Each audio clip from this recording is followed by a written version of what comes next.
Hyeji mandi di pedesaan untuk pertama kalinya. Nenek itu terus menggedor pintu dari luar. Katanya dia mandi. Hyeji bangkit dan membuka pintu. Adegan ini membuatnya sangat malu. Tidak hanya itu, nenek itu mau memeluknya saat tidur di malam hari. Bahkan ketika dia bangun untuk pergi ke kamar mandi, nenek itu tiba-tiba membuka pintu. Tapi Hyeji tidak mengatakan apa-apa, karena dia mengerti, nenek takut dia akan menghilang. Saat dia kecil, dia dan neneknya yang sudah lanjut usia tinggal sendirian. Hyeji kecil sangat imut. Nenek pergi memancing ke laut dan Hyeji sedang melukis.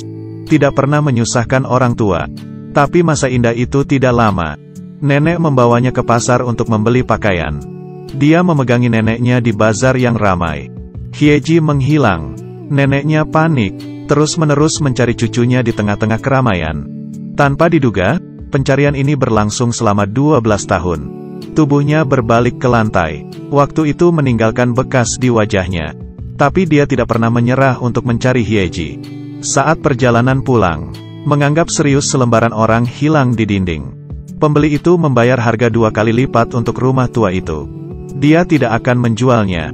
Cucu itu kembali dan tidak dapat menemukan rumah. Ketika dia berpikir dia tidak akan pernah melihat Hyeji lagi. Kabar baik hari ini. Hyeji ditemukan. Dia datang ke kantor polisi dengan penuh semangat.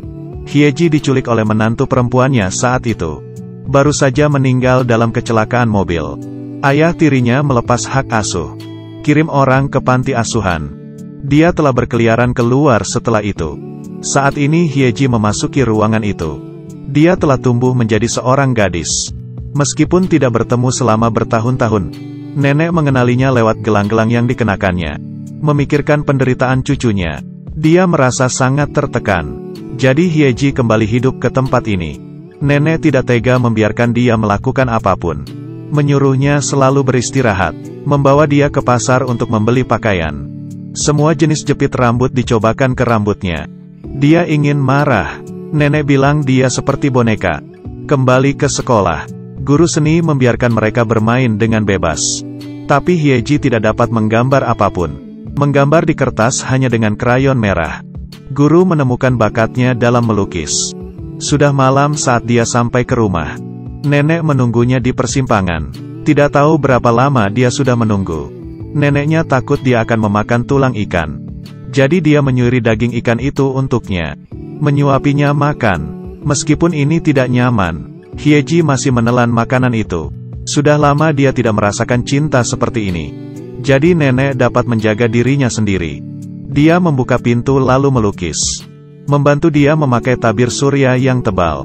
Dia tidak tahu bagaimana mengungkapkan perasaan. Hanya dapat memberi kembali dengan sangat kikuk.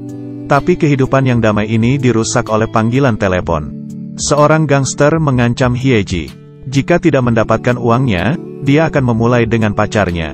Saat dia berkeliaran keluar, dia mencuri uang untuk mencari nafkah. Dia bekerja untuk merayu pria. Mengambil foto pacarnya untuk mengancamnya. Tapi pria itu tidak menyerah.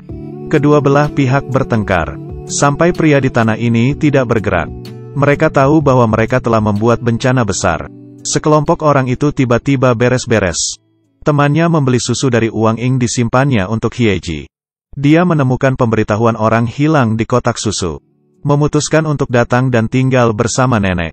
Penduduk desanya mengajukan beberapa keluhan kepada nenek. Bahwa Hyeji merokok. Tapi nenek itu tidak mendengarkan sepatah kata pun. Menghadapi cucu yang hilang, dia memilih percaya ke cucunya. Hyeji diam-diam mengambil buku tabungan. Dia tidak menduga akan ditemukan oleh paman tetangganya.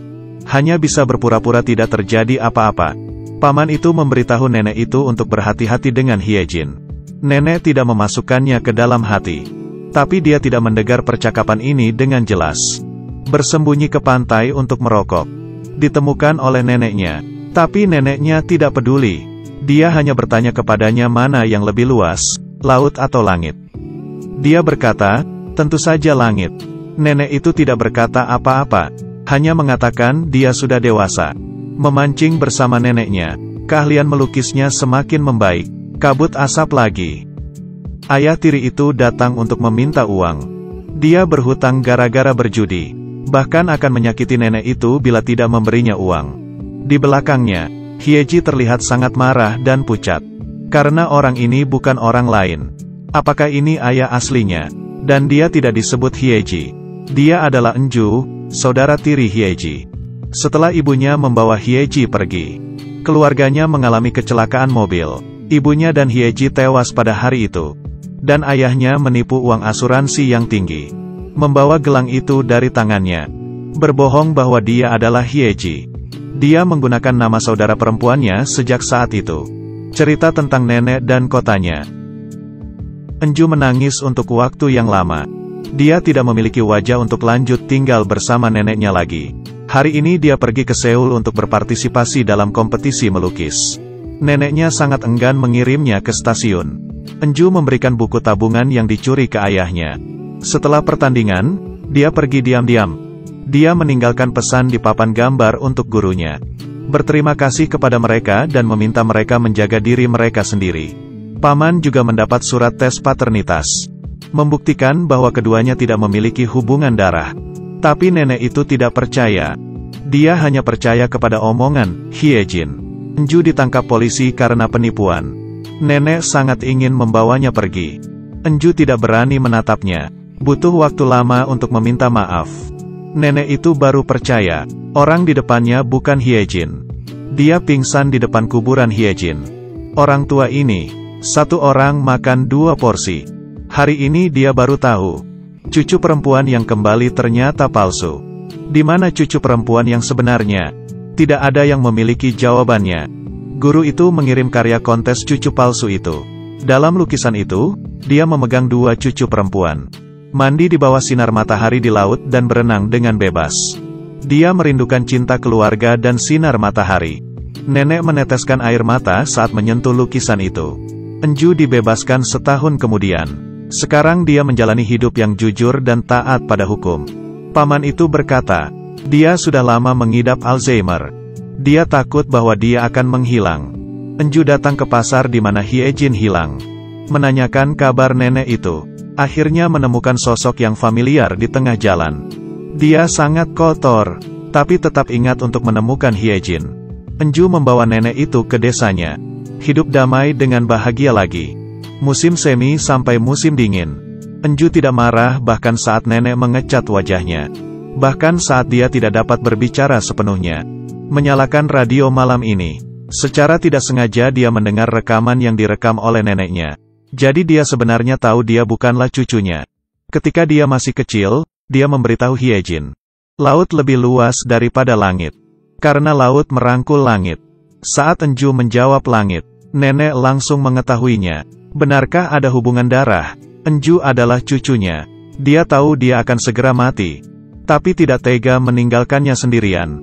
Enju di luar pintu hanya bisa menangis. Hanya saja nenek tidak mengerti lagi. Penyakitnya semakin parah. Pada akhirnya, dia hanya bisa dirawat di rumah sakit. Hari ini dia tidak menyadarkan diri. Tidak menganggapnya sebagai Hyejin, tapi memanggilnya Enju. Dia berkata mau menemui Hyejin sendiri. Tidak bisa membuatnya menunggu terlalu lama sendirian. Dan meminta Enju agar tetap hidup. Dia bersyukur dia menjadi cucunya. Seusai bicara, nenek menghembuskan nafas terakhirnya. Hanya Enju yang menangis di depan tempat tidurnya. Dalam mimpi, nenek itu mencari-cari Hyejin. Kali ini dia akhirnya menemukan cucu kesayangannya. Hyejin masih seperti dalam ingatannya. Setelah bertahun-tahun terpisah, nenek dan cucu itu akhirnya bertemu. Sejak saat itu mereka tidak akan pernah berpisah lagi. Dan hidup selamanya dalam lukisan Enju. Hidup di hatinya. Mengapa laut lebih luas daripada langit? Karena laut akan selalu memelukmu seperti orang yang kamu cintai. Untuk Enju, nenek adalah lautnya. Menoleransi semua yang dia miliki tanpa syarat. Sebelum terlambat, hargai setiap cinta yang dia hargai dengan susah payah. Film ini berjudul Kurang dari Canola Lebih Besar Dari. Kita bertemu di lain